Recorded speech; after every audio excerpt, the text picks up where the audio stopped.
Millionaire left his ex-wife when he became CEO. 5 years later, she walked into his company dinner with triplets and his business rival. Are they mine? Yes. I tried to tell you, Trevor. I called you 87 times. 87. I sent you 43 emails. I came to your office building 4 times. 4 times. I stood in that lobby begging security to let me see you. I didn't know. You didn't want to know. You blocked my number. You deleted my emails without reading them. You told security not to let me in. You built a wall so high I couldn't reach you even when I was 6 months pregnant and terrified. Paige, please. Please what, Trevor?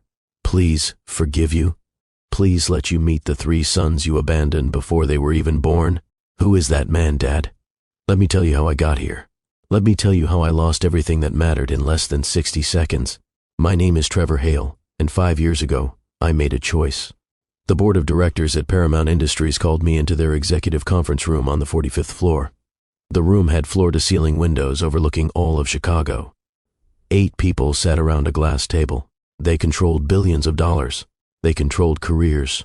They controlled lives. Richard Brennan, the chairman, looked at me across that table and said something I will never forget. Trevor, we are prepared to make you the youngest CEO in this company's history. $2 million per year. Stock options worth another $3 million. You will have everything you have ever worked for. But there is one condition. What condition? You need to end your relationship with Paige Morrison. She doesn't fit our image. She works at a nonprofit in a poor neighborhood. She has no connections, no family wealth, no pedigree. When you become CEO, your personal life becomes our public image. We need someone beside you who opens doors for this company. Paige Morrison closes them. I sat in that conference room and I thought about my childhood. I grew up in South Chicago. My father lost his job at a manufacturing plant when I was 11 years old.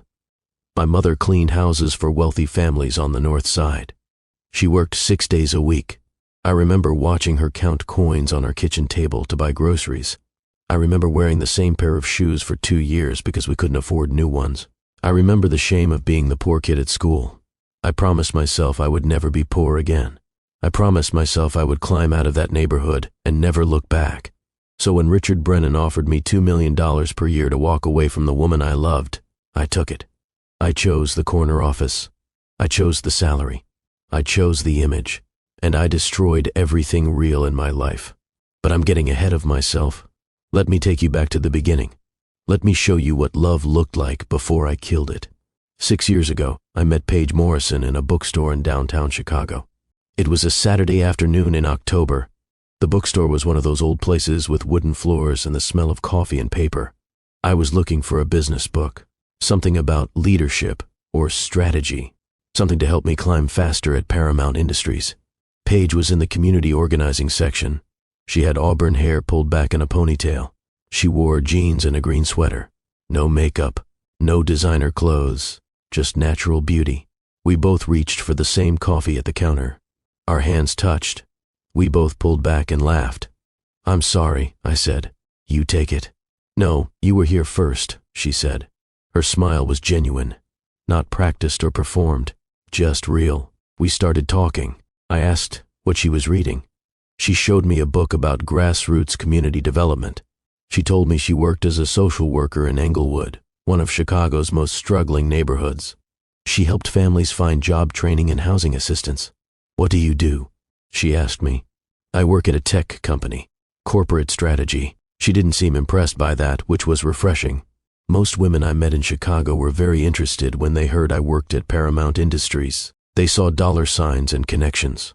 Paige just nodded and went back to talking about her work.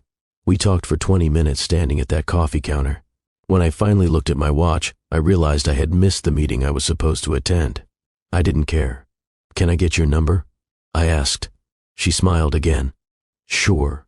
We went on our first date 3 days later. I took her to a restaurant I thought would impress her. White tablecloths, wine list, expensive menu. Paige looked uncomfortable the whole time. "Can I be honest?" she said halfway through dinner. "This place is beautiful, but it's not really me. Want to get out of here?" We left the fancy restaurant and walked to a taco truck 2 blocks away. We sat on a bench eating tacos and talking until midnight. Paige told me about growing up in a small town in Indiana. Her parents died in a car accident when she was 23. She had no siblings. She moved to Chicago because she wanted to do work that mattered. I make $38,000 a year, she said. I live in a studio apartment in a neighborhood most people are afraid to drive through. But I love my work. I love knowing that I helped a single mother find a job today. I helped a veteran get into housing. That matters more to me than money. I admired that about her. In my world at Paramount Industries, everything was about money, profit margins and stock prices and quarterly earnings. Paige cared about people with real problems. I fell in love with her that night on the bench eating tacos. We dated for 2 years. I kept waiting for Paige to ask me for things. Designer purses, expensive dinners, trips to resorts. She never did. She was happy with walks in the park and cooking dinner at her tiny apartment and watching old movies on her laptop. She never asked me how much money I made. She never asked about my career ambitions. She just wanted to spend time with me. I bought an engagement ring, small diamond, simple band. I planned to propose on our 2-year anniversary. I was going to take her back to that taco truck where we had our first real date. I was going to get down on one knee right there on the sidewalk. Then the board called me into that conference room. We need to talk about your personal life, Trevor. That's how it started.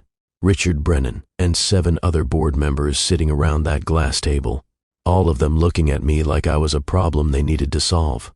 Your relationship with Paige Morrison is holding you back, Richard said. We've been discussing the CEO position. You are the top candidate. But we have concerns about your girlfriend. What concerns? She doesn't fit the image we need for Paramount Industries. Our CEO needs to represent success at every level, personal life included.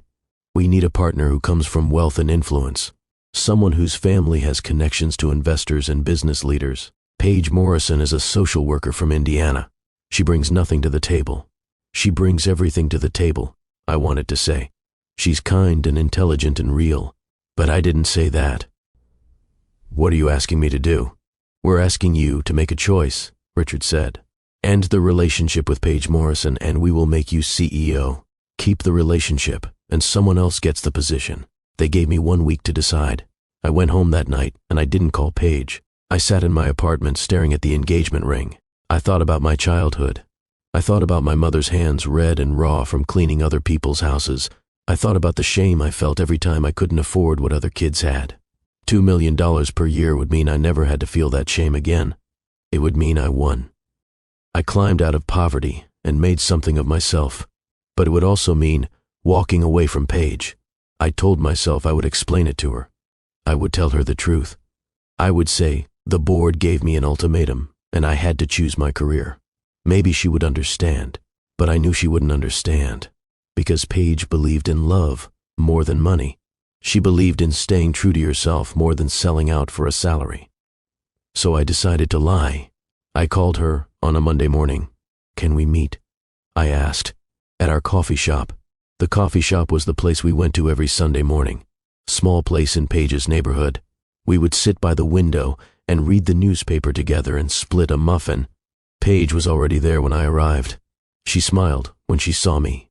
That real smile that made me fall in love with her in the bookstore 2 years ago. Hey, she said. I ordered you a coffee. Black, no sugar. Thanks. We sat down at our usual table by the window. Outside, people walked past on the sidewalk. Life continued like normal, but nothing was normal about this moment. What did you want to talk about? Paige asked. I looked at her face. No makeup, freckles on her nose, green eyes that looked at me like I was the most important person in the world. And I was about to destroy her. I have been thinking a lot this week, I said. About us, about our relationship. Okay, she said slowly. Her smile faded. I think we want different things in life. I think it's better if we end this now before it gets more complicated. Paige stared at me. What are you talking about? I'm saying the relationship is over. Her face went pale. Why? Everything was fine last week. You said you loved me. What changed? I realized we're not compatible long term. We have different values, different goals. I think it's better to end it now. Different values? Trevor, what are you talking about? You work at a nonprofit making $38,000 a year. I'm about to become CEO of a major corporation. We live in different worlds. The words came out harsher than I intended. Paige's eyes filled with tears. "So, this is about money?" she asked. "You're breaking up with me because I don't make enough money?" "It's not just about money. It's about lifestyle, about compatibility, about where we see our futures going." Tears rolled down Paige's cheeks. "I don't understand. 2 weeks ago, you told me you wanted to spend your life with me. You said I was the best thing that ever happened to you. Now you're saying we're not compatible?" I thought about things more carefully. "I made a mistake." "You made a mistake?" Paige's voice broke. 2 years was a mistake? "I'm sorry." She reached across the table for my hand. "Trevor, please just tell me the truth. What really changed? Did I do something wrong?" I pulled my hand away. "You didn't do anything wrong. I just don't see a future for us." Paige started crying harder. Her shoulders shook. People at other tables in the coffee shop turned to look. I felt sick to my stomach, but I couldn't back down now. I had already made my choice. "Please don't do this," Paige said. "Please, I love you." I stood up from the table. "I'm sorry, Paige. This is for the best." "For the best? How is breaking my heart for the best?" "You'll understand eventually." I walked toward the door. Behind me, I could hear Paige crying. I could hear her saying my name. "Trevor, Trevor, please." I pushed open the door and stepped out onto the sidewalk. Through the window, I could see Paige sitting at the table. Her face was in her hands. Her whole body shook with sobs. I stood there on the sidewalk for a full minute watching her cry. Then I turned and walked away. That was the last time I saw Paige Morrison for 5 years. I went straight to Paramount Industries. I took the elevator to the 45th floor. I walked into Richard Brennan's office. "I'll do it," I said. "I ended the relationship. I want the CEO position." Richard smiled. He stood up and shook my hand. "Excellent decision, Trevor. You won't regret this." But I already regretted it. I could still see Paige's face. I could still hear her voice breaking as she asked me what changed. The announcement came 2 weeks later. Paramount Industries named me Chief Executive Officer. I was 32 years old, the youngest CEO in the company's history. The press release went to every major business publication in the country. Forbes wrote a cover story about me. Business Week called me a rising star in the tech industry. My face was on magazine covers. Reporters called for interviews. Business schools invited me to speak. Everyone wanted to know the secret to my success. I never told them the secret. The secret was that I sold my soul for a corner office. I moved into a penthouse apartment overlooking Lake Michigan, floor-to-ceiling windows, marble counters, designer furniture, everything I thought I wanted, but the apartment felt empty. I blocked Paige's number from my phone. I told my assistant to delete any emails from her address without showing them to me. I told building security at Paramount that if Paige Morrison came to the lobby asking for me, they should turn her away. Clean break. That's what I told myself. No contact meant it would be easier for both of us to move on. I threw myself into work. 16-hour days, board meetings, investor presentations. I traveled to New York and San Francisco and Boston meeting with clients. I worked through weekends and holidays. 6 months after I became CEO, Richard Brennan invited me to a charity gala. All the major business leaders in Chicago would be there. Investors, entrepreneurs, politicians. "You should bring a date," Richard said. "Someone impressive." At the gala, Richard introduced me to Brooke Laurent. She was tall and stunning. Blonde hair, blue eyes, perfect features. She worked as a model. Her father was a real estate mogul who owned half of downtown Chicago. Brooke and I started talking. The conversation was smooth and polished. She laughed at my jokes. She touched my arm when she spoke. She gave me her number before the night ended. "She's perfect for you," Richard said after Brooke walked away. "Beautiful, connected, from the right family. The board would very much approve." I called Brooke the next day. We went to dinner at the most expensive restaurant in Chicago. Brooke wore a designer dress that probably cost more than Paige made in a month. We talked about travel and fashion and real estate. Everything was surface level, nothing real. But Brooke looked perfect in photographs, and that's what mattered to the board. We started dating. The relationship moved fast. Within 3 months, Brooke was attending company events with me. She stood next to me for photos. She smiled at investors' wives. She said all the right things. The board Loved her. You made the right choice, Trevor, Richard told me at a board meeting. Brooke Laurent is exactly the image we need. Much better than that social worker. I didn't tell him that I thought about that social worker every single day. I didn't tell him that I still had the engagement ring I bought for Paige hidden in my desk drawer. I didn't tell him that sometimes I would drive past Paige's neighborhood, hoping to catch a glimpse of her. I just smiled and nodded and played the part of successful CEO with the perfect girlfriend. 1 year after I became CEO, I proposed to Brooke. I took her to dinner at a restaurant on top of a skyscraper. Champagne, city views, violinist playing in the background. I got down on one knee. Brooke, will you marry me?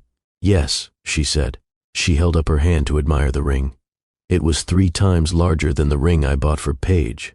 More expensive, more impressive, less meaningful. Our engagement appeared in society magazines and business publications. Power couple, that's what they called us. CEO and model. Everyone said we looked perfect together. We got married 6 months later. 300 guests at a luxury hotel. Designer wedding dress. Custom tuxedo. Photographers everywhere. The wedding appeared in 5 different magazines. I stood at the altar watching Brooke walk down the aisle, and I thought about Paige. I wondered what she was doing. I wondered if she was happy. I wondered if she thought about me. Then I pushed those thoughts away and focused on my bride. Brooke and I moved into a bigger penthouse. We bought expensive cars. We went to galas and fundraisers and corporate events. We smiled for cameras. We said the right things. We looked perfect. But we barely talked. Not about real things. Not about feelings or fears or dreams. Just surface conversations about schedules and social events. I was successful. I was wealthy. I had everything the board told me I needed. And I was completely empty inside. 3 years passed like this. CEO of Paramount Industries. Married to Brooke Laurent. Attending events and making speeches and appearing on business news programs. Everyone told me I had made it. I had achieved the American dream. Then came the annual Paramount Industries Gala. The gala was the biggest event of the year. 200 guests, investors, board members, corporate leaders from across Chicago, crystal chandeliers, live music, 5-course dinner. I spent months planning every detail. The guest list, the menu, the seating arrangements. Everything had to be perfect. The night of the gala, I arrived early. I wore my most expensive tuxedo. Brooke wore a red designer gown that cost $12,000. We stood at the entrance greeting guests as they arrived. Richard Brennan pulled me aside. Excellent turnout, Trevor. The Henderson Investment Group is here. Wellington Capital sent their senior partners. This is exactly what we needed. I nodded and smiled. I had given this same smile at 100 events. Professional, confident, successful. The guests moved into the main ballroom. Waiters served champagne. A string quartet played in the corner. Everyone was dressed in evening wear. Jewels glittered under the chandeliers. Watches that cost more than cars. Shoes that cost more than monthly rent. This was my world now. Wealth and image and performance. Dinner was about to be served when the very important person entrance doors opened. I was standing near the head table holding a glass of champagne. I glanced toward the doors expecting to see another investor or board member. Instead, I saw Paige Morrison. Time seemed to stop. She looked different than she did 5 years ago. Her auburn hair was styled in an elegant updo. She wore a sophisticated navy blue gown, but it was unmistakably her, the woman I walked away from in that coffee shop. But Paige wasn't alone. A man walked beside her. His hand rested on her lower back. I recognized him immediately.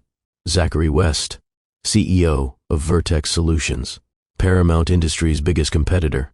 Zachary West was younger than me by 2 years. He had built Vertex Solutions from nothing into a major tech company. The business press loved him. They called him the ethical entrepreneur, the CEO who cared about his employees.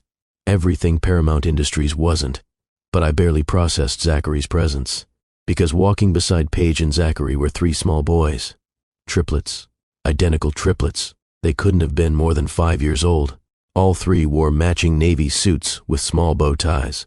They had blonde hair, my exact shade of blonde. As they walked under the chandelier light, I saw their eyes. Green, the same unusual shade of green as my own eyes. My champagne glass slipped from my hand. The sound of crystal shattering on marble floor cut through the music and conversation. Everyone in the ballroom turned to look. 200 faces, all staring at me. I couldn't move. I couldn't breathe. I stared at the 3 boys walking beside Paige. They had my blonde hair, my green eyes. As they walked closer, I could see their faces more clearly. They had my nose, my jaw, my features, just smaller and younger. One of the boys looked up at the sound of breaking glass. He looked directly at me. It was like looking at a photograph of myself at age 5. "Oh my God," Richard Brennan whispered beside me. He saw it too. The entire ballroom had gone silent. No music, no conversation, just 200 people watching Paige and Zachary West walk through the room with 3 blonde boys who looked exactly like me. Brooke stood up from her chair at the head table. She turned and stared at the boys. Then she looked at me. "Trevor," she said. Her voice was loud enough for everyone nearby to hear. "Who are those children?" I couldn't answer. My throat had closed up. My hands were shaking. Paige and Zachary reached their assigned table, table 7. Close enough to the front to matter, but not at the head table where I sat. Paige helped the 3 boys into their seats. She moved with calm grace, as if she hadn't just walked into her ex-boyfriend. It's company gala with 3 children who were clearly his biological sons. Zachary pulled out Paige's chair. She sat down and smiled at him. A genuine smile. The same smile she used to give me. One of the boys tugged on Zachary's sleeve. "Who is that man, Dad?" The word echoed through the silent ballroom. "Dad." The boy called Zachary Dad. I felt like I had been punched in the chest. "Trevor." Brooke's voice was sharp now. "Trevor, answer me. Who are those children?" Whispers erupted around the ballroom. Heads turned between me at the head table and Paige's family at table 7. Camera phones appeared. Flashes went off. This was going to be all over the news by morning. "I need a moment," I managed to say. I walked away from the head table, through a side door, into an empty hallway. My hands were shaking so badly I had to lean against the wall. Paige had children.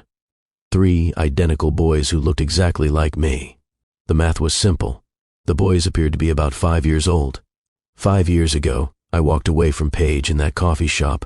She must have been pregnant. And I never knew because I blocked her number. I deleted her emails. I told security to deny her access. I built a wall so high she couldn't reach me even when she was carrying my children. The hallway door opened. Richard Brennan stepped through. His face was red with anger. "Trevor, what the hell is going on? Who are those children?" "I don't know," I said. "Don't lie to me. Those boys look exactly like you. Everyone in that ballroom can see it. I didn't know about them. I swear I didn't know." "Didn't know?" Richard's voice rose. "You have 3 illegitimate children, and you didn't know?" "Paige and I broke up 5 years ago. I never heard from her after that." "Did you block her from contacting you?" My silence was answer enough. Richard swore. "Do you have any idea what this does to Paramount? Our CEO has secret children with Zachary West's wife. This is a disaster. I need to talk to her," I said. "Absolutely not. Not here. Not in front of 200 investors. You are going to go back into that ballroom and sit through dinner and act like nothing is wrong. We will deal with this tomorrow. I can't just sit there." "You can, and you will," Richard said. "The board made you CEO. The board can unmake you. Now get back in there." I followed Richard back into the ballroom. Every eye tracked me as I walked to the head table. Brooke wouldn't look at me. The other board members whispered among themselves. I forced myself to sit down. From my position, I had a clear view of table 7. Paige sat beside Zachary. He was helping the triplets with their napkins. The boys were well behaved, sitting quietly, talking to each other in low voices. One of the boys looked up and caught me staring. He tugged on Paige's sleeve and pointed at me. Paige turned and looked directly at me. Her face showed nothing. No anger, no sadness, no recognition. She looked at me like I was a stranger. Then she turned back to her family. That look hurt more than anything. Dinner was served. I couldn't eat. I pushed food around my plate while conversation died and revived around me in awkward fits. I watched Zachary West help the triplets cut their chicken. I watched Paige lean over to wipe sauce from one boy's chin. I watched the 3 boys laugh at something Zachary said. They looked like a complete family. A happy family. A family I should have been part of. After dinner, I was supposed to give a speech. I had prepared remarks about Paramount's growth and future vision. The words felt meaningless now. I stood at the podium. 200 faces looked up at me. My prepared speech sat in front of me. I started reading. Good evening. Thank you all for coming to Paramount Industries' annual gala. This year has been remarkable for our company. We have expanded into new markets, increased shareholder value, and strengthened our position as industry leaders. My eyes drifted to table 7. Paige was looking down at her hands. Zachary's arm rested on the back of her chair. The triplets were drinking juice from small glasses. Success, I continued, but my voice faltered. Success is measured in many ways. Profit margins, stock prices, market share. I have spent my career focused on those measurements. I wasn't reading from my notes anymore. The words came from somewhere deeper. But standing here tonight, I'm realizing that maybe I've been measuring the wrong things. 6 years ago, I made a choice. I chose my career over someone I loved. I was told that to be a successful CEO, I needed to prioritize image over authenticity, status over substance. I listened, and I lost everything that actually mattered. Richard Brennan was making cutting motions with his hand, telling me to stop. I ignored him. Tonight, I'm seeing the consequences of that choice. I'm seeing what I threw away, and I'm understanding, maybe for the first time, what real success looks like. I stepped away from the podium. I walked down from the stage and across the ballroom floor. People moved aside as I approached table 7. Zachary West stood up. He positioned himself slightly in front of Paige and the boys. His expression was calm but firm. "Trevor," Zachary said quietly, "this isn't the place." "I know. I'm sorry. I just need to ask." I looked at the 3 boys. "What are their names?" Paige stood up slowly. She looked at me for a long moment. "Cooper, Brady, and Austin. They're 5 years old." "I didn't know," I said. "Paige, I swear I didn't know you were pregnant. I tried to tell you. I called 87 times. I sent 43 emails. I came to your office building 4 times. You blocked me completely. I know. I was a coward." "Yes," Paige agreed. "You were." One of the boys, maybe Cooper or Brady, tugged on Zachary's jacket. "Who is that man, Dad?" "Dad." The word hit me again, like a physical blow. Zachary looked down at the boy with gentle eyes. "This is Mr. Hale, buddy. He's an old friend of your mom's. An old friend, not your biological father. Just an old friend. I want to be part of their lives," I said. "Please. I know I don't deserve it, but I need to try." "No," Zachary interrupted. His voice was still quiet, but there was steel in it. "You don't deserve it. You walked away from Paige when she needed you most. I was the one who found her crying in a hospital waiting room, 6 months pregnant with triplets and terrified. I was the one who went to her prenatal appointments. I was the one who held her hand during 14 hours of labor. I was the one who got up every night when they cried. I've been their father for 5 years, Trevor. Not you." The words were devastating because they were true. "Zachary," Paige said softly, touching his arm. She looked at me. "We should discuss this privately. Not here. Not in front of them." She glanced at the boys who were watching with confused faces. "Tomorrow," Zachary said to me. "My office, 10 a.m. We'll talk then." I nodded. There was nothing else to say. I turned and walked back across the ballroom. Every step felt like moving through water. 200 pairs of eyes followed me. I could feel them staring. I could hear the whispers starting. I didn't return to the podium. I walked straight out of the ballroom, through the lobby, and out into the Chicago night. Behind me, the gala continued. Someone else would give closing remarks. The board would handle the very important person reception. I didn't care anymore. I walked for blocks, loosening my tie, letting the cold November air clear my head. I thought about Paige 6 months pregnant and alone in a hospital waiting room. I thought about Zachary West finding her, helping her, staying with her. Zachary West. I had spent years thinking of him as a rival, someone to compete against. But Zachary had done something I failed to do. He had been there. He had shown up. He had been a father to 3 boys who weren't even biologically his. My phone buzzed constantly. Calls from Richard Brennan, from other board members, from Brooke. Text messages poured in. I ignored them all. By the time I reached my penthouse, my feet hurt, and my expensive shoes were scuffed from walking. The apartment was dark and silent.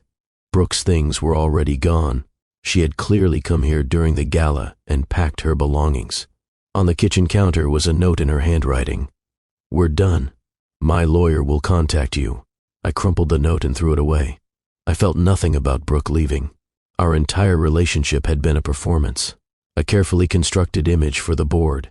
I sat on my couch in the dark and thought about Cooper, Brady, and Austin, 3 5-year-old boys I had never met. My sons, who called another man dad. I didn't sleep that night. At 9:30 the next morning, I stood outside Vertex Solutions headquarters. The building was smaller than Paramount's but more modern. Glass walls and green spaces. I rode the elevator to the top floor. Zachary's assistant showed me to a conference room. "Mr. West will be with you shortly," the assistant said. I waited. Through the glass walls I could see Vertex employees working. The atmosphere looked different from Paramount, more relaxed. People were smiling, talking, collaborating. The door opened. Zachary walked in, followed by Paige. I stood up. "I didn't know you'd be here," I said to Paige. "I'm not letting Zachary handle this alone," Paige said. She sat down across from me. Zachary sat beside her. In daylight, without the gala's formal atmosphere, they looked like what they were. A married couple, united. "Let me say first," Zachary began, "that I understand this is complicated for everyone. But my priority is protecting Cooper, Brady, and Austin. They're my sons in every way that matters. I've raised them since before they were born." "I understand," I said, "and I'm grateful, truly. You did what I should have done." Paige's expression softened slightly. "But they're also biologically mine," I continued. "I can't undo the past 6 years. I can't change the fact that I abandoned you, Paige. But I want to be part of their lives now if you'll let me." "Why?" Paige asked. "Why now, Trevor? You made it clear 6 years ago that your career mattered more than anything else. What's changed?" "Everything.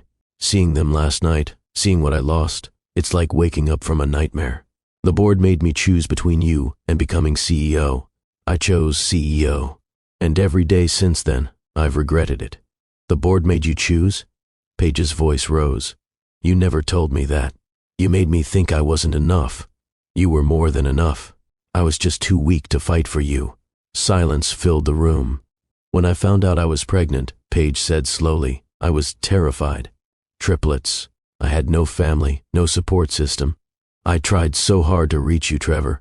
Every call that went to voicemail, every email that bounced back, it destroyed me a little more each time. I started to believe maybe I had imagined our whole relationship." Zachary took her hand. "Then one night," Paige continued, "I was in the hospital waiting room for a prenatal checkup. I was 6 months along. Enormous. I had just found out I lost my job because I couldn't keep up with the physical demands. I was crying, trying to figure out how I would afford to raise 3 babies alone. And Zachary was there. My sister was having a baby," Zachary said. "I was in the waiting room with her husband. I saw Paige crying, and I couldn't just walk past. We started talking. He smiled at the memory. She told me about the triplets, about being alone. I don't know why, but I felt like I needed to help. He came to every appointment after that," Paige said. "He took childbirth classes with me. When I went into labor at 3 in the morning, Zachary was the one I called. He drove me to the hospital and stayed for all 14 hours. He was the first person to hold Cooper, Brady, and Austin after me. I fell in love with them immediately," Zachary said. "And with Paige, though that took a bit longer for both of us to admit. We got married when the boys were 2. I legally adopted them. They're my sons." Trevor felt tears threatening. "You've been an incredible father to them, a better father than I probably would have been. But I want the chance to know them. I'm not trying to replace you, Zachary. I could never do that. I just want to be in their lives." "That's complicated," Zachary said. "Cooper, Brady, and Austin don't know about you. They think I'm their biological father. We plan to tell them the truth when they're older, when they can understand." "I see. But they saw you last night," Paige said. "This morning at breakfast, Brady asked why that man at the dinner looked exactly like them. Kids notice more than we think." Trevor leaned forward. "Please, let me try. I'll follow whatever rules you set. I'll see them when you say I can. I'll take whatever relationship you're willing to give me with them. I just can't walk away again. I can't. Paige and Zachary looked at each other. Some silent communication passed between them. We need to think about this, Zachary finally said. This isn't a decision we can make lightly. It affects 3 children we love. Whatever we decide, their well-being comes first. I understand, Trevor said. Take whatever time you need. We'll call you in a few days, Paige said. Trevor stood to leave. At the door, he turned back. Zachary, I'm sorry that your wife's past has become your problem. Zachary shook his head. Paige's past isn't a problem. It's part of who she is. And Cooper, Brady, and Austin aren't a burden. They're the best thing that ever happened to me. I don't regret any of it. The simple statement cut deep. Zachary didn't regret loving Paige or raising Trevor's biological children. He had chosen them willingly, joyfully. Trevor had thrown away what Zachary had embraced. Trevor left Vertex Solutions and went home. By noon, his phone was exploding. The board wanted an emergency meeting. The story had hit the business news. Photos from the gala were everywhere online. Trevor frozen at the podium. The triplets at table 7. The undeniable resemblance. Trevor sent a simple email to Richard Brennan. I resign, effective immediately. His phone rang within seconds. Trevor let it ring. Over the next week, Trevor's life imploded. He resigned as CEO. The board tried to negotiate, to do damage control. Trevor refused every offer.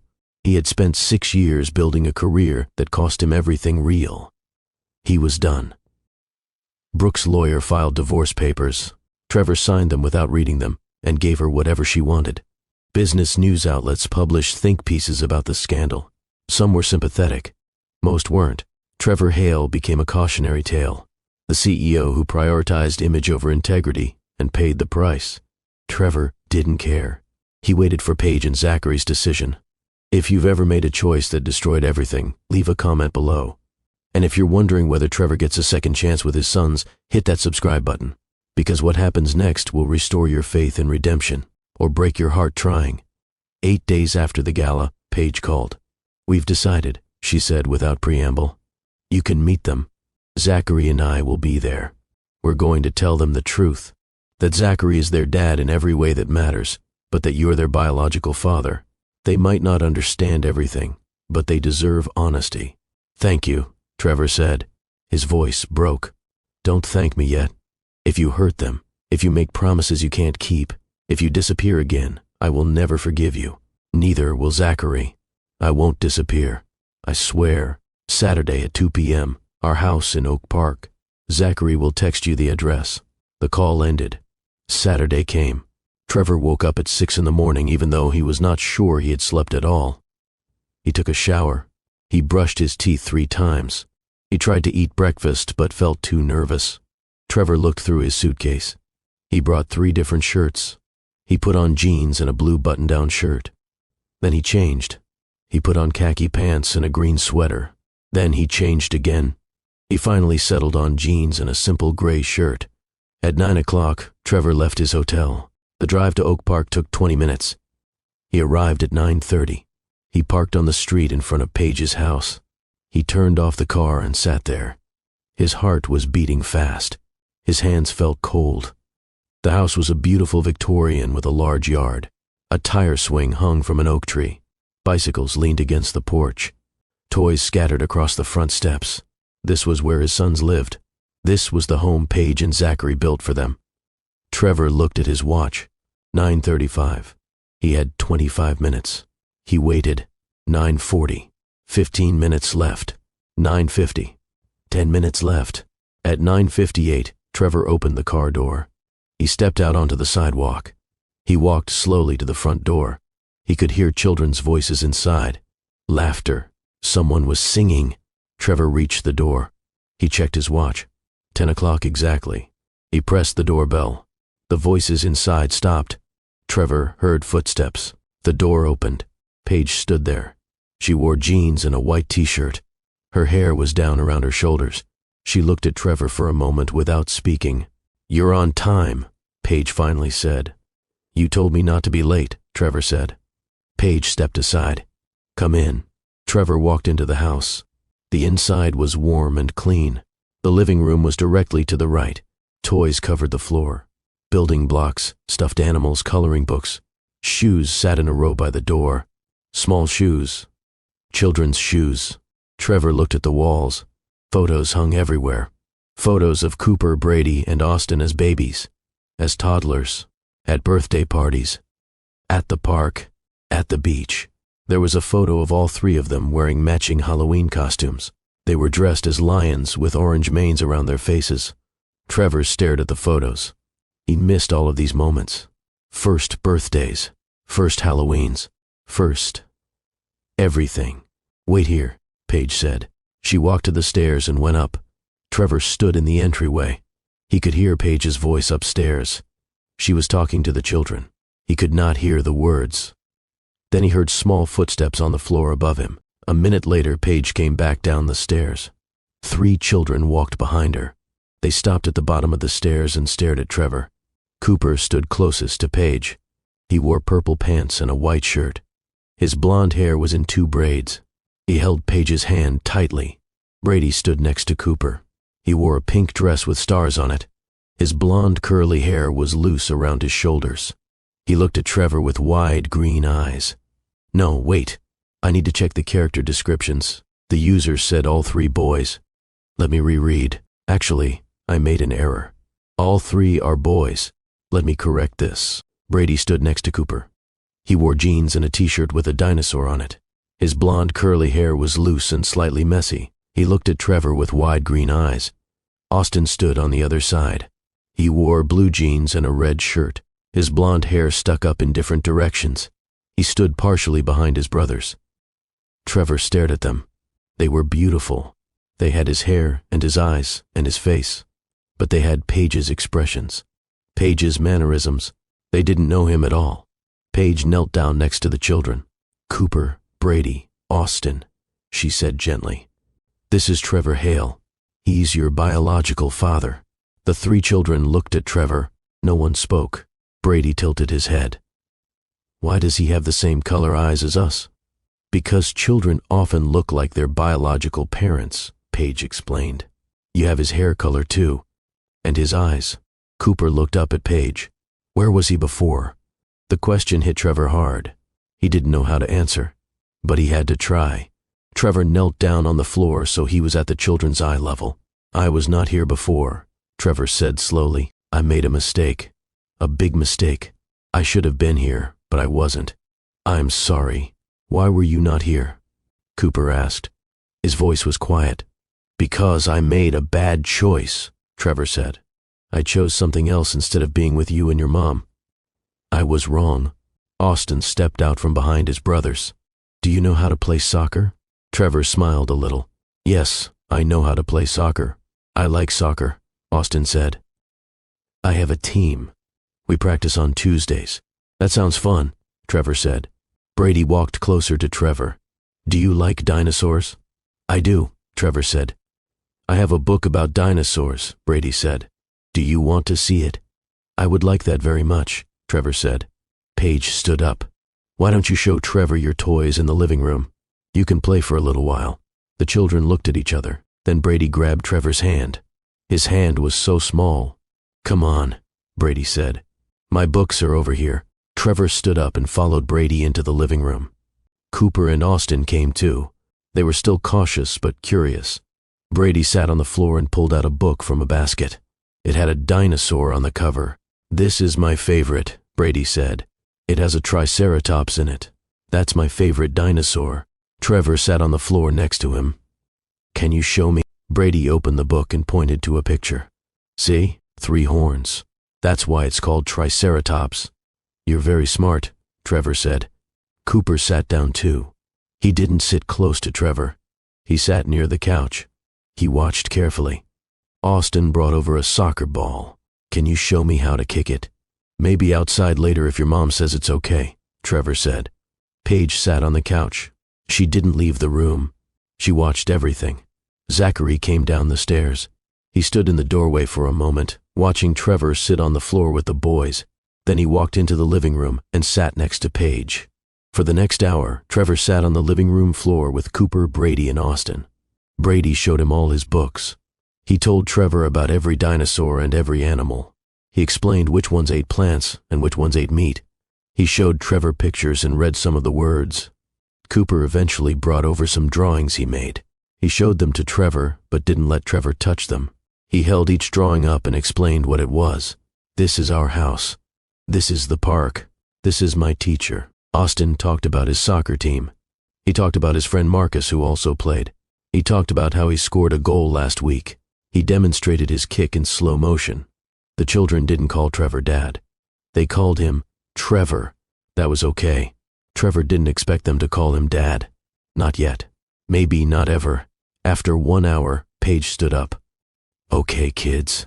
It's time for Trevor to go. All ready? Brady asked. Yes, Paige said. Trevor will come back another time. Austin looked at Trevor. Will you come to my soccer game?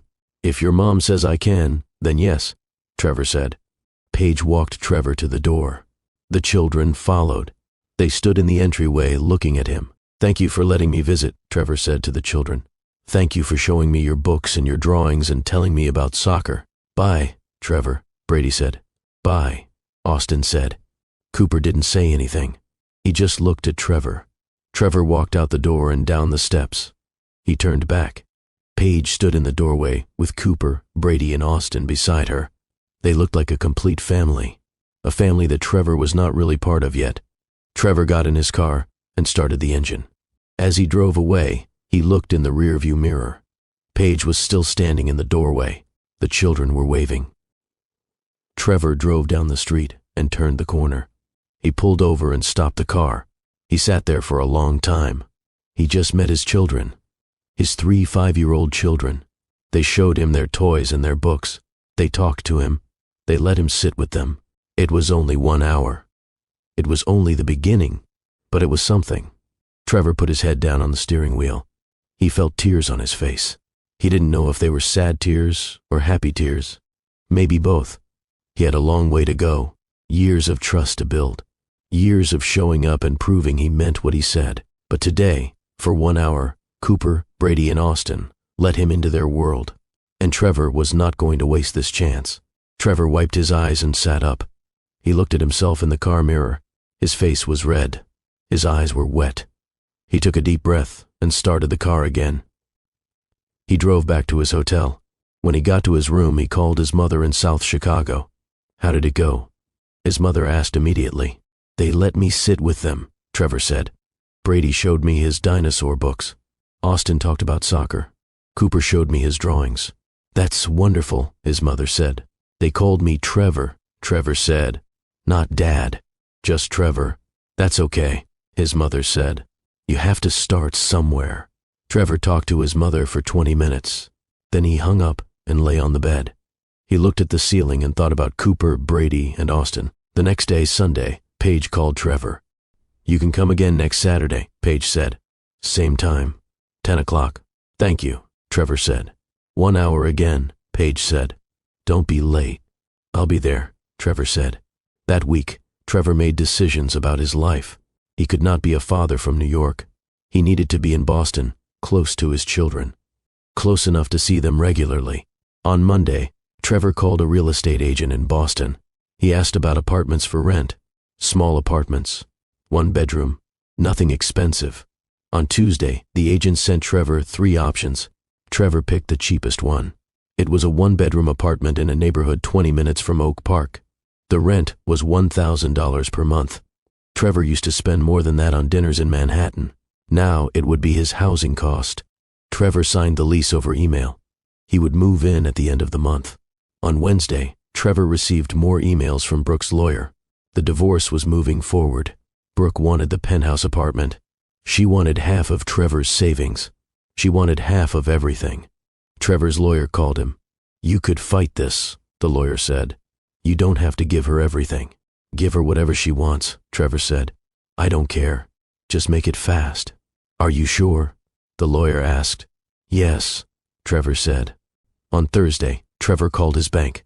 He asked about his Paramount Industries stock. He still owned shares worth $8 million. Trevor told the bank to sell all of it. All of it? The banker asked. Mr. Hale, are you certain? That's a significant asset. Sell it, Trevor said. The stock sold on Friday. $8 million appeared in Trevor's account. Trevor immediately transferred $6 million into 3 separate trust accounts. $2 million for Cooper, $2 million for Brady, $2 million for Austin. College funds, money they could access when they turned 18. Trevor called Paige on Friday evening. I set up college funds for the children, Trevor said. $2 million each. The accounts are in their names. You can manage them until they're adults. Paige was quiet for a moment. That's a lot of money, Trevor. It's the least I can do, Trevor said. I missed 5 years. I can't give them back that time, but I can make sure they have opportunities. Thank you, Paige said. Her voice was softer than usual. But money doesn't make up for being present. I know, Trevor said. That's why I'm moving to Boston. I signed a lease for an apartment. I'm moving at the end of this month. Paige was quiet again. You're moving here? Yes, Trevor said. I can't be a father from New York. I need to be close to them. Okay, Paige said. Saturday came again.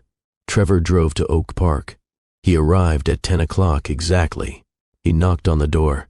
Paige opened it. Cooper, Brady, and Austin stood behind her. Hi, Trevor, Brady said. Hi, Brady, Trevor said. The second visit was easier than the first. The children were less scared. They showed Trevor more toys. Austin brought out building blocks, and they built a tower together. Cooper sat on the couch and drew pictures. He didn't talk much, but he stayed in the room. After 1 hour, Paige said it was time for Trevor to leave. The children said goodbye. Trevor came back the next Saturday, and the Saturday after that, and the Saturday after that. Every Saturday for 6 months, Trevor drove to Oak Park at 10 o'clock in the morning. He stayed for 1 hour. He sat on the living room floor with Cooper, Brady, and Austin. He listened to their stories. He looked at their drawings and their books. He played with their toys. The children were always polite, but they were distant. They called him Trevor. They didn't hug him. They didn't ask him personal questions. Sometimes Trevor brought small gifts. Coloring books for Cooper, new dinosaur books for Brady, a soccer ball for Austin. Paige allowed the gifts but told Trevor not to bring expensive things. They don't need toys, Paige said. They need consistency. During those 6 months, Trevor's old life completely fell apart. Brooke finalized the divorce. She took the penthouse and half of Trevor's money. Her lawyer sent the final papers in July. Trevor signed them without reading. News articles about the scandal continued for weeks. Business magazines wrote stories about Trevor's fall from power. TechVision appointed a new CEO. Trevor's name was removed from the company website. Trevor became known as the CEO who abandoned his children. Reporters called him. Trevor never answered. His reputation was destroyed. He didn't care anymore. In August, Trevor moved into his small apartment in Boston. The apartment had 1 bedroom, a tiny kitchen, and a living room barely big enough for a couch. The walls were white and empty. Trevor brought almost nothing from New York, just clothes and a few books. He needed a job. He could not live off his remaining money forever. Trevor applied to tech companies in Boston. Most rejected him immediately. The scandal made him unhireable. No one wanted a CEO with a destroyed reputation. Finally, a small tech startup called him for an interview. The company had 15 employees. They created software for small businesses. The CEO was a woman named Rachel Kim. She was 30 years old and built the company herself. Rachel interviewed Trevor in a small office. I know about your situation, Rachel said. I read the articles. I'm going to be honest with you, Trevor. Most companies won't hire you. Your name is associated with scandal. I understand, Trevor said. But I believe people can change, Rachel continued. I believe in second chances. We need a senior manager, someone who understands business operations. The salary is $150,000 per year. No stock options, no bonuses, just salary. It's probably less than you're used to. I'll take it, Trevor said. Rachel raised her eyebrows. You don't want to negotiate? No, Trevor said. I just want to work. I need to stay in Boston. I need to be close to my children. Rachel nodded. Okay. You start Monday. Trevor started his new job in September. He went to the office every day from 9 to 5. He managed projects. He wrote reports. He attended meetings. No one treated him like a celebrity. No one asked for his autograph. His coworkers knew about his past, but they didn't talk about it. Trevor preferred it this way. Simple work. No fame. No pressure. Just showing up and doing his job. Every Saturday, Trevor still visited Cooper, Brady, and Austin. The visits continued. 1 hour every week. Trevor never missed a Saturday. Not once. In October, 3 months after the first visit, something changed. Trevor arrived at Paige's house. The children came downstairs. Cooper walked into the living room and sat next to Trevor on the couch instead of across the room. It was a small thing, but it meant everything. Cooper was starting to trust him. In November, 4 months in, Brady brought Trevor a book. "Can you read this to me?" Brady asked. Trevor's throat felt tight.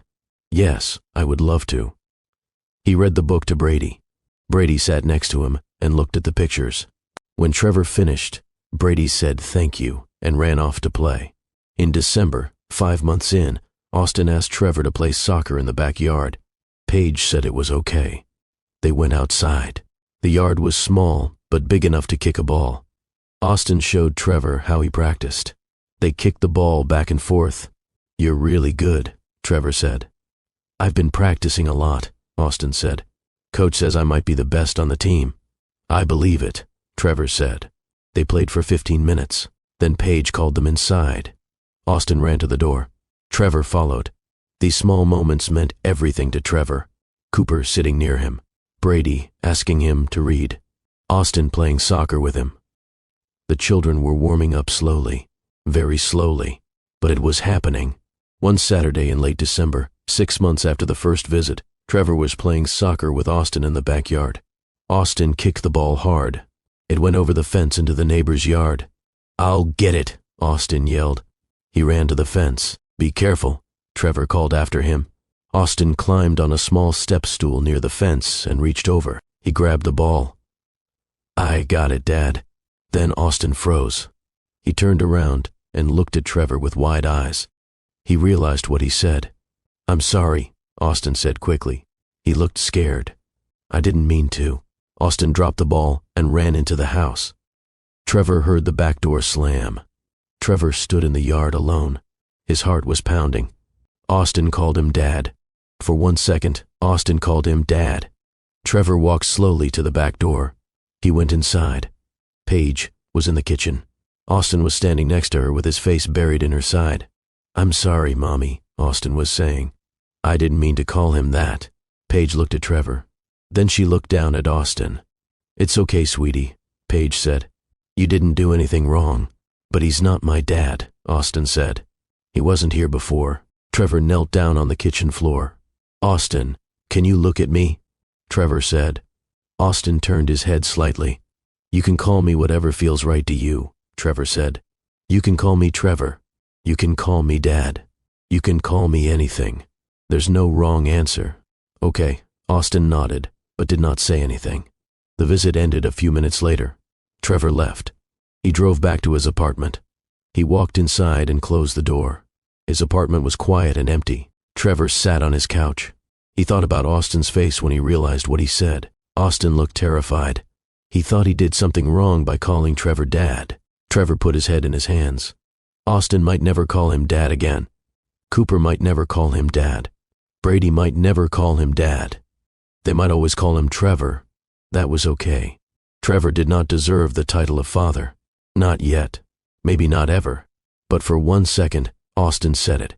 1 second where Trevor was Dad. And Trevor would give up everything he ever had 1,000 times over for one more chance to hear it. Have you ever lost something before you even knew you had it? Have you ever watched a door close that you didn't know was open?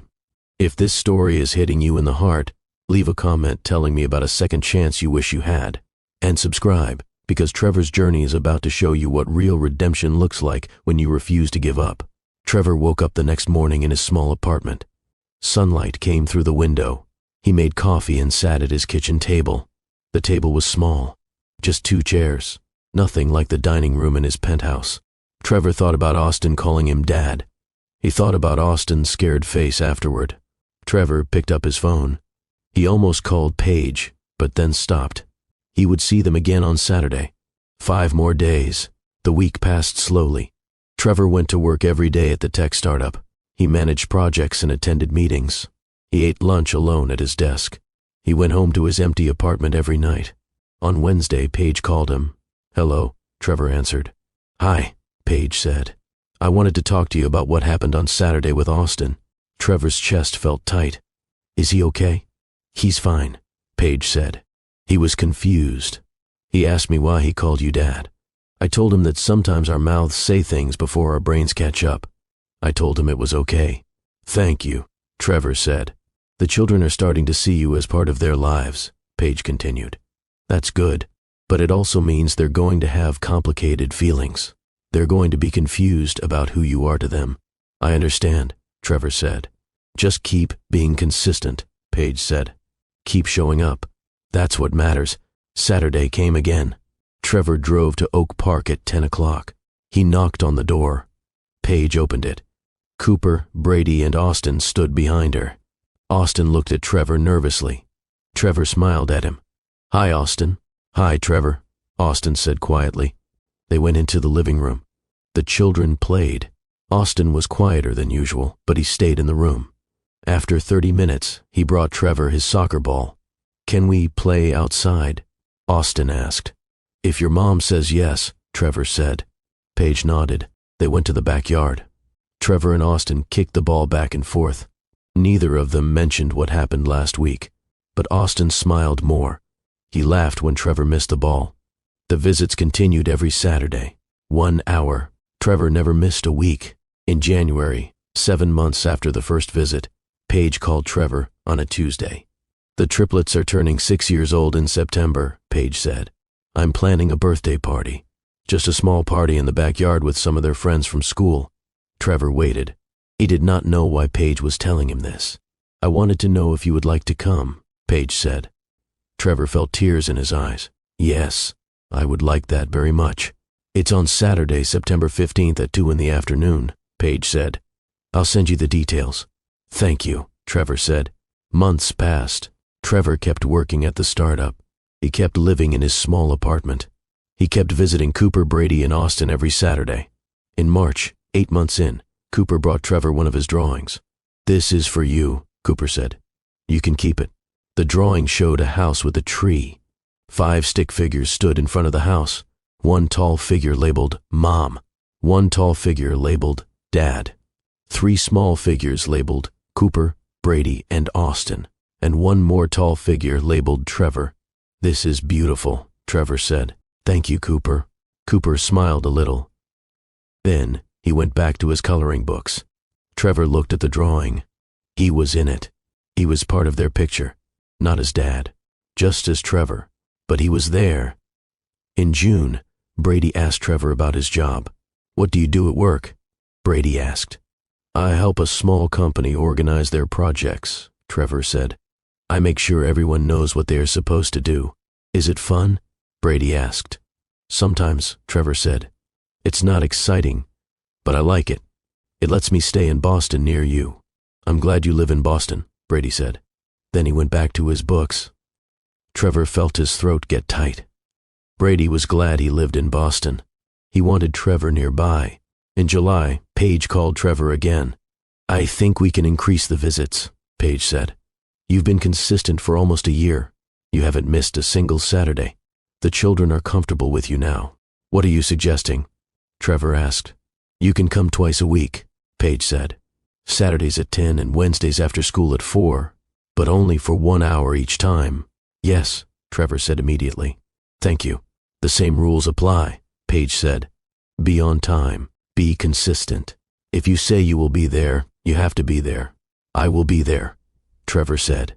Starting in August, Trevor visited twice a week, Saturdays and Wednesdays. He helped Austin practice soccer in the backyard. He read books to Brady. He looked at Cooper's drawings and told him he was talented. September 15th arrived, the triplets' 6th birthday. Trevor drove to Oak Park at 2 o'clock in the afternoon. Cars filled the street. Parents were dropping off children for the party. Trevor parked and walked to the house. The front door was open. He could hear children's voices and music. Trevor went to the backyard. The yard was decorated with balloons and streamers. A table had a birthday cake with 6 candles. About 15 children ran around playing. Parents stood in groups talking. Paige saw Trevor and walked over. "Hi," she said. "Thank you for coming." "Thank you for inviting me," Trevor said. Cooper, Brady, and Austin were playing with their friends. They did not notice Trevor at first. Then Austin looked up and saw him. Austin ran over. "Trevor, you came," Austin said. "Of course I came," Trevor said. "It's your birthday." Brady ran over too. "Did you bring presents?" Trevor laughed. "Yes, they're in my car. I'll get them." Trevor went to his car and came back with 3 wrapped boxes. He put them on the gift table. For the next 2 hours, Trevor stayed at the party. He helped serve cake. He helped organize games. He took photos. He was just another adult helping out. But he was there. He was present. Near the end of the party, Cooper walked up to Trevor. He didn't say anything. He just stood next to him and held his hand for a minute. Then he ran off to play with his friends.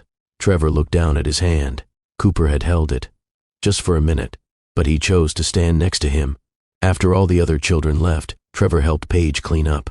They picked up paper plates and cups. They took down decorations. Cooper, Brady, and Austin opened their presents inside. "Thank you for helping," Paige said. "I wanted to," Trevor said. They worked in silence for a few minutes. Then Paige stopped and looked at Trevor.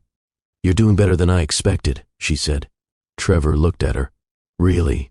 "Yes," Paige said. "You've been consistent. You show up when you say you will. You don't make promises you can't keep. The children trust you now, not completely, but they're getting there." "Thank you for giving me this chance," Trevor said. "I know I don't deserve it." "No one deserves anything," Paige said. "We just do our best with what we have." "You missed the first 5 years of their lives. You can't change that, but you can be here for what comes next." Trevor nodded. "That's all I want." 1 year passed since Trevor first met Cooper, Brady, and Austin. It was now October. Trevor still visited twice a week. The children were comfortable with him now. They talked to him about school and friends. They showed him their homework. They asked him questions about his life. They still called him Trevor, not Dad. Trevor did not push it. Maybe one day they would call him Dad. Maybe they would not. That was their choice. One Saturday in October, Trevor arrived at 10 o'clock. Paige let him in. The children were in the living room. Cooper was drawing. Brady was reading. Austin was building something with blocks. "Hi, Trevor," they all said when he walked in. Trevor sat on the floor with them. After a while, Cooper brought his drawing over. "Look what I made," Cooper said. The drawing showed 5 stick figures holding hands. They were labeled Mom, Cooper, Brady, Austin, and Trevor. All 5 were connected. All 5 were together. "Can I keep this one too?" Trevor asked. "Yes," Cooper said. That afternoon, Trevor went home to his apartment. He hung Cooper's drawing on his refrigerator next to the first one Cooper gave him. He stepped back and looked at both drawings. In the first drawing, the 5 figures stood separately. In the second drawing, they held hands. The children were letting him in slowly, one step at a time. Trevor sat by his window and looked out at the Boston streets below. His life was completely different now. He was not CEO of Paramount Industries anymore. He did not live in a penthouse. He did not drive expensive cars. He did not have fame or power. But he had something better. He had 3 children who were learning to trust him. He had a chance to be part of their lives. Trevor thought about the choice he made 6 years ago in that conference room. The board told him to choose between Paige and becoming CEO. Trevor chose CEO. He chose money and power and image. He lost everything that mattered. But now he was making different choices. He chose to resign from Paramount. He chose to move to Boston. He chose to show up every week for Cooper, Brady, and Austin. He chose to be present even when it was hard. Even when the children did not call him Dad. Even when they kept him at a distance. Trevor could not fix the past. He could not get back the first 5 years. He missed their births and their first words and their first steps. He missed so much. That pain would never go away. But he could be here now. He could show up. He could be consistent. He could prove that he meant what he said. Paige was right. Children do not need perfection. They need presence. They need someone who shows up week after week. Someone who keeps promises. Someone who proves through actions that they care. Trevor made a promise to himself. He would visit Cooper, Brady, and Austin every week for the rest of his life. He would be there for soccer games and art shows and school plays. He would be there for birthdays and holidays. He would be there when they were happy and when they were sad. It would take years to earn their complete trust. Maybe it would take forever. Maybe they would never fully forgive him for missing the first 5 years. But Trevor would keep showing up. Every week, every month, every year. He would be present. He would be consistent. He would prove that they mattered more than anything else. Because Trevor finally understood what success really meant.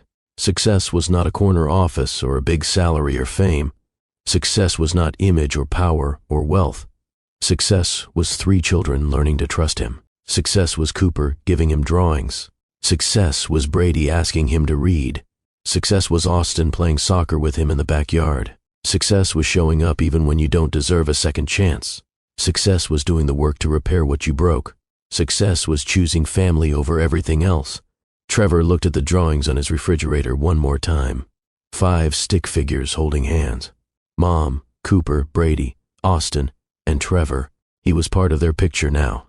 Not perfectly, not completely, but he was there. And Trevor would never walk away again. 2 years after the gala, Trevor received a call from Paige. "The boys want to know if you'd come to their soccer game on Saturday," she said. "It's their first year playing, and they're very excited." "I'd love to," Trevor said. "But what about our regular visit? We were thinking maybe you could come to the game and then stay for dinner after." "If you want dinner. A family dinner." The invitation felt monumental. "I'd really like that," Trevor said. Saturday came. Trevor drove to the Oak Park Youth Soccer Field. He found Paige and Zachary in the stands. They had saved him a seat. Trevor watched Cooper, Brady, and Austin run around the field in matching jerseys. Their blonde hair was bright in the sunlight. They were not very good yet. They were only 7, but they played with joy and enthusiasm. When Austin scored a goal, he turned and looked at the stands. His face lit up when he saw his family there. He waved at Paige, at Zachary, and at Trevor. Trevor waved back. His heart was full. After the game, they all went back to the house. Zachary grilled burgers while Paige made salad. The boys changed out of their uniforms and ran around the backyard, still full of energy. Trevor helped set the table. It was such a simple domestic task, but it felt significant. He was helping. He was part of this. They ate dinner together as the sun set. The boys talked over each other about the game, about school, about their friends. Paige and Zachary listened with patient attention. Trevor mostly stayed quiet, just soaking in the normalcy of it all. This was what he had thrown away 6 years ago. Not the specific people, but the possibility, the chance for genuine connection, for family, for love that was not performed for an audience. After dinner, while Zachary helped the boys with their bath time, Paige and Trevor cleaned up the kitchen. "Thank you for coming today," Paige said.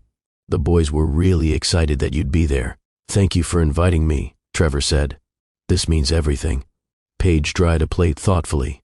"You know, I spent years being angry at you, for leaving, for blocking me, for missing their births." The anger was justified. It was, Trevor agreed, but holding on to it wasn't helping anyone, Paige said. "Zachary helped me see that. He said that forgiveness isn't about excusing what you did. It's about releasing the power it has over my life. Have you forgiven me?"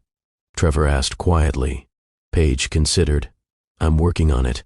Watching you show up consistently, seeing how you respect Zachary's role, how you don't try to buy the boys' affection or push for more than we're ready to give.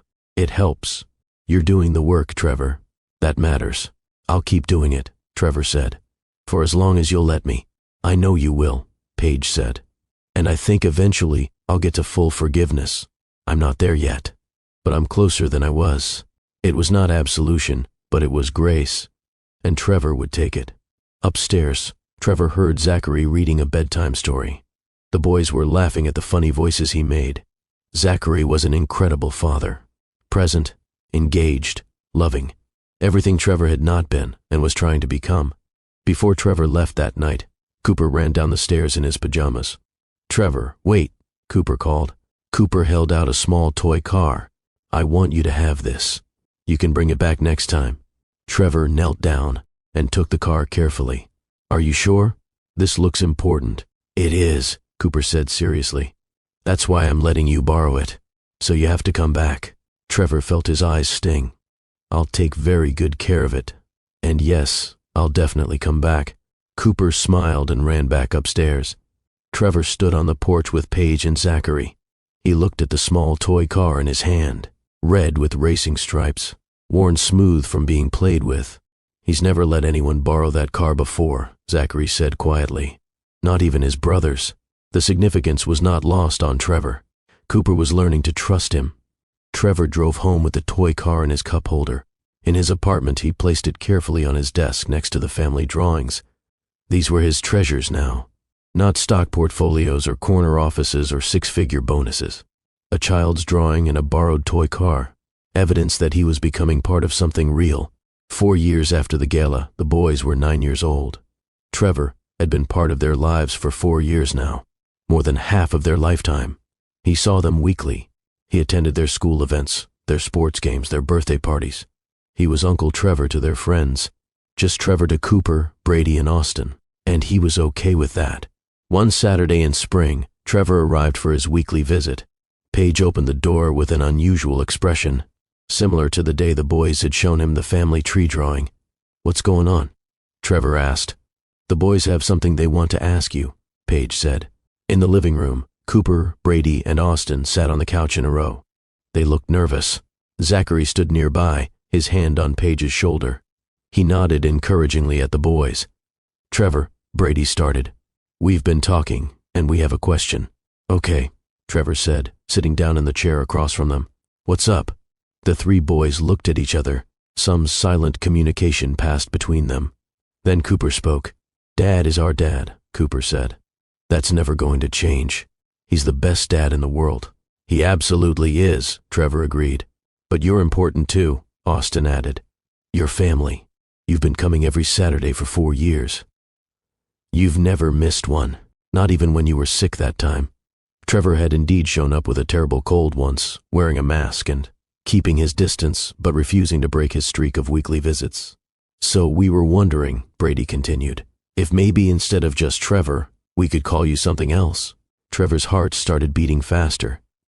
What did you have in mind? The three boys looked at each other again. Then Cooper said, We thought maybe Papa Trevor? Because Dad is Dad, but you're also a parent-type person. Papa Trevor makes sense to us. Trevor could not speak. Tears filled his eyes. If you don't like it, Austin started, looking worried. No, Trevor managed to say. I love it. Papa Trevor is perfect. The boys grinned with relief. We checked with Dad first, Brady said. We wanted to make sure he was okay with it. Trevor looked at Zachary, who nodded. They came to me last week with the idea, Zachary said. I told them it was completely their choice what they wanted to call you. You've earned a title beyond just your first name. Thank you, Trevor said to Zachary. Then to the boys, thank you. This is the greatest honor of my life.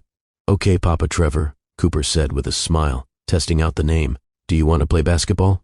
Just like that, with a child's ability to move on from big moments, they went outside to play. But Trevor carried the moment with him. Papa Trevor, not Dad. That belonged to Zachary, but a parent figure nonetheless, a role he had earned through consistency and presence. That night, Trevor called his mother in South Chicago. They have a name for me now, he told her. Papa Trevor. His mother was quiet for a moment. Oh, Trevor, that's wonderful. I never thought I'd get here, Mom. After everything I threw away, I never thought I'd have any kind of relationship with them. You're getting a second chance, his mother said. Not everyone gets that. Don't waste it. I won't, Trevor promised. I show up for them the way I should have from the beginning, the way I wish I had shown up for Paige. Have you told her that? Not in so many words. Maybe you should. The following week, Trevor arrived early for his Saturday visit. Paige answered the door. The boys are still at their swimming lesson with Zachary, she said. They'll be home in about 30 minutes. You can wait inside if you want. Trevor followed her into the living room. Paige made tea. They sat in the kind of comfortable silence that comes from years of forced proximity slowly transforming into something like friendship. Paige, Trevor said finally, I never properly apologized. You've apologized many times, not the right way. I apologized for not knowing about the boys, for blocking you, for missing their births. But I never apologized for the core of it. For walking away from you in that coffee shop 6 years ago. For choosing a career over you. For being too weak to fight for what we had. Paige set down her teacup. Trevor, I loved you, Trevor continued. I was in love with you. And when the board told me you were not suitable for a CEO's wife, I should have told them to go to hell. I should have fought for us. Instead, I protected my career. I lied to you and made you think you were not enough, when the truth was that I was not enough. I was not strong enough or brave enough. And I'm sorry. I'm so deeply sorry for that betrayal. Paige's eyes were bright with tears. I appreciate that. Genuinely. You and Zachary have built something beautiful, Trevor said. Those boys are incredible, and I know that if I had stayed, if I had been the one to raise them, they might not have turned out the same. Zachary is the father they needed, but I wish I had been strong enough to be the man you needed back then. You were not, Paige said simply, and that hurt terribly. But Trevor, I need you to hear this. I'm happy. I love Zachary deeply. He's my partner in every sense. What we have together, the life we've built, I would not trade it for anything. Not even for a version of the past where you didn't walk away. The words hurt, but they also freed something in Trevor. I'm glad, he said, and meant it. You deserve that happiness. So do you, Paige said. Are you happy, Trevor? He considered. I'm not miserable anymore.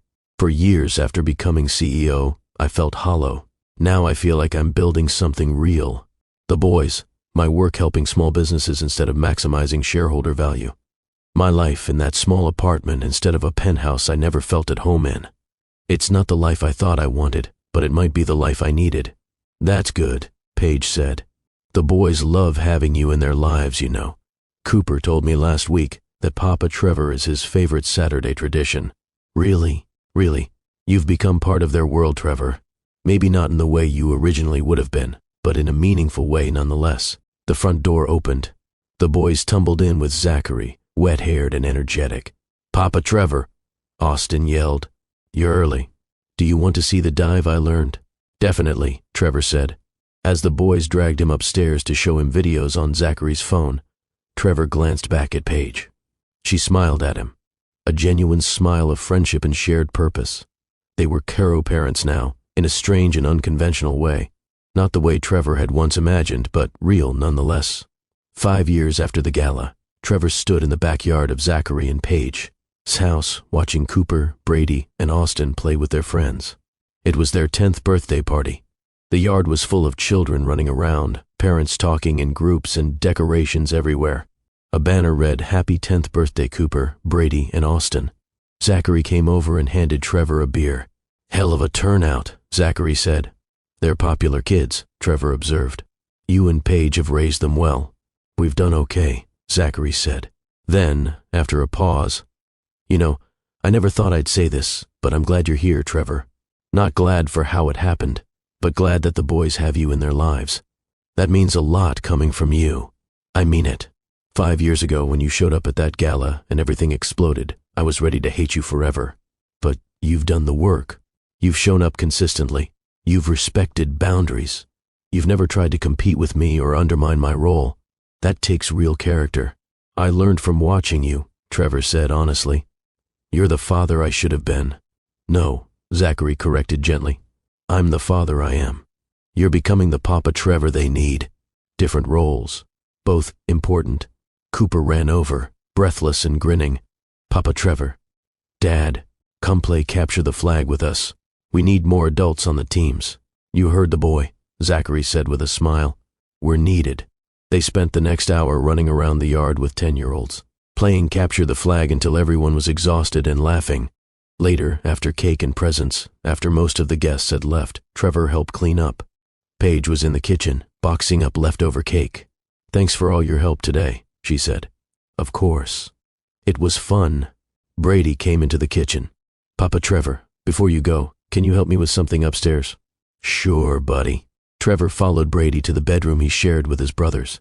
The room had 3 beds, 3 desks, and posters covering every wall. Brady went to his desk and pulled out a piece of paper. We have to do a school project about our family history. I'm supposed to interview family members.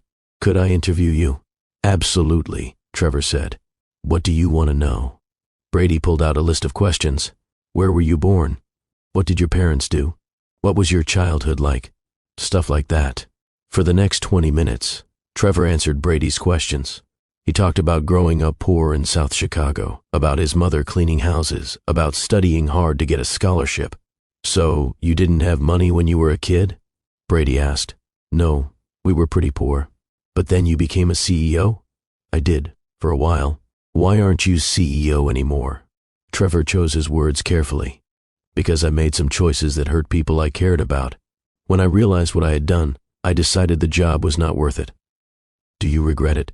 I regret hurting people, but I don't regret leaving that job because it let me have more time for what really matters. Like us? Brady asked. Exactly like you. Brady wrote that down carefully. Then he looked up at Trevor. Can I ask you something that's not on the school questions? Of course. Do you wish you were our dad instead of just Papa Trevor? The question hit hard. Trevor thought about lying, about giving an easy answer. But Brady deserved the truth. Honestly, part of me will always wish I had been there from the beginning. I wish I had been the one to raise you and your brothers, to be there for all the moments I missed. But another part of me knows that Zachary is the father you were meant to have. He's patient and present in ways I was not capable of being back then. So I'm grateful I get to be Papa Trevor, even if I wish I had earned the right to be more. Brady nodded seriously, processing this. I'm glad you're Papa Trevor. Dad is Dad, and that's perfect. But having you two makes our family bigger. I'm glad too, buddy. That night, as Trevor drove home, he thought about Brady's question. Did he wish he were their dad instead of just Papa Trevor? Of course he did. He would always wish he had made different choices 6 years ago. He would always carry the regret of walking away from Paige, of missing the boys' early years, of choosing a career over family. But wishes could not change the past. And the present, being Papa Trevor, having a role in their lives, watching them grow into kind and thoughtful children, was more than he deserved. The story could have ended differently. Trevor could have shown up at that hospital 6 years ago. He could have been the one Paige leaned on. He could have been Dad. But he was not. Zachary was, and the boys were better for it. All Trevor could do now was keep showing up, keep being consistent, keep earning his place as Papa Trevor. It was not the fairy tale ending. There was no grand reconciliation with Paige, no replacing Zachary, no undoing the past. But it was real, and after years of performing for boards and investors, after years of chasing, an image of success that left him hollow, real was exactly what Trevor needed. 6 years after the gala, Trevor stood at his apartment window looking out at the Boston skyline. It was a Saturday morning, 9 o'clock. In 1 hour, he would drive to Oak Park and knock on that blue door. Cooper, Brady, and Austin would open it. They would say Papa Trevor and tackle him with hugs. This was his life now. Simple, modest, real. Trevor thought about the letter he had written to his younger self. The letter he kept in his desk drawer. The letter warning himself not to make the choice that destroyed everything. But that letter could not change the past. No letter could. No amount of regret or apology could undo 6 years. All Trevor had was now. And now was enough. He looked at the photos on his walls. Pictures of the boys at various ages. Always with Paige and Zachary, but with Trevor present in the frame. Papa Trevor, part of the family in his own unique way. He looked at the drawings on his refrigerator. The family tree with 5 stick figures holding hands.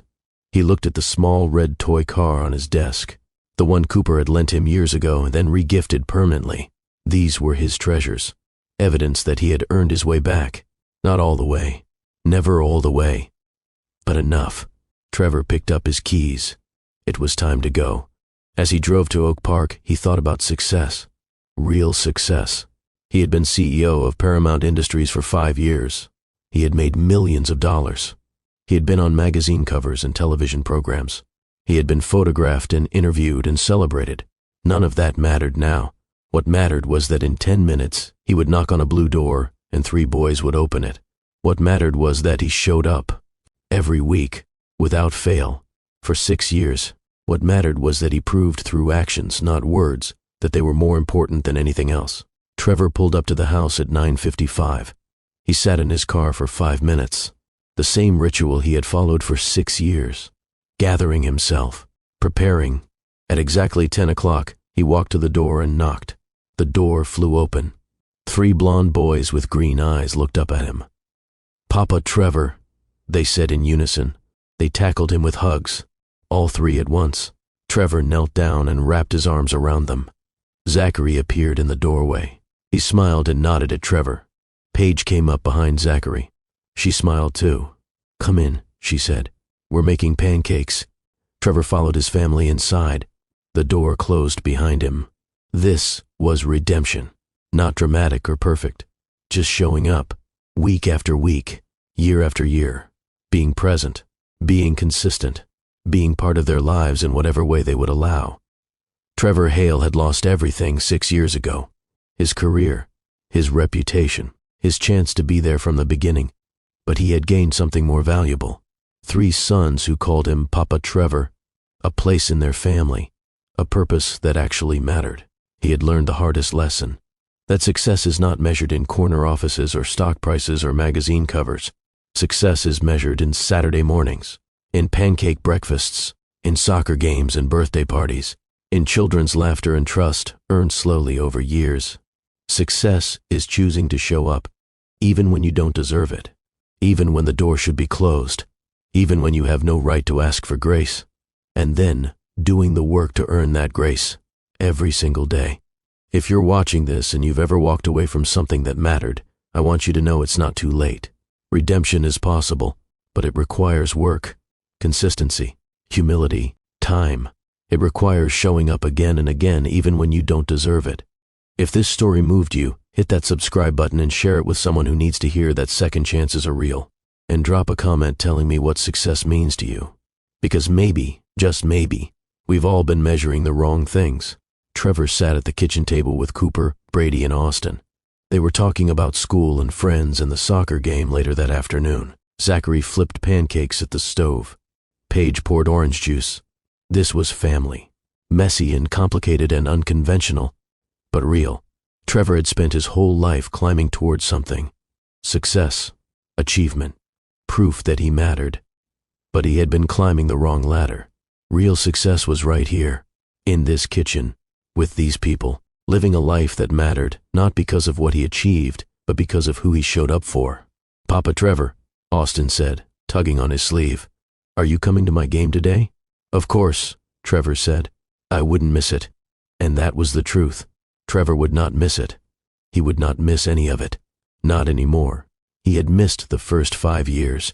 That debt could never be repaid. That regret would never fully fade. But he would be there for everything that came next. Every game, every birthday, every milestone, every ordinary Saturday morning. Because that is what Papa Trevor did. He showed up. And 6 years after losing everything, Trevor finally understood that showing up was everything. The pancakes were ready. Zachary brought them to the table. The family sat down together. Paige said a quick blessing. Then everyone ate and talked and laughed. Through the window, morning sunlight filled the kitchen. Outside, the world continued. But inside this house, in this moment, everything was exactly as it should be. Trevor had climbed to the top of the corporate world and found it empty. He had fallen from that height and lost everything. But in losing everything, he found what actually mattered. He found redemption. Not given, earned. He found family. Not through biology alone, but through presence and consistency and years of proving he meant what he said. He found success. Not in a corner office, but in a kitchen full of pancakes and laughter, and 3 boys who finally trusted him enough to call him Papa Trevor.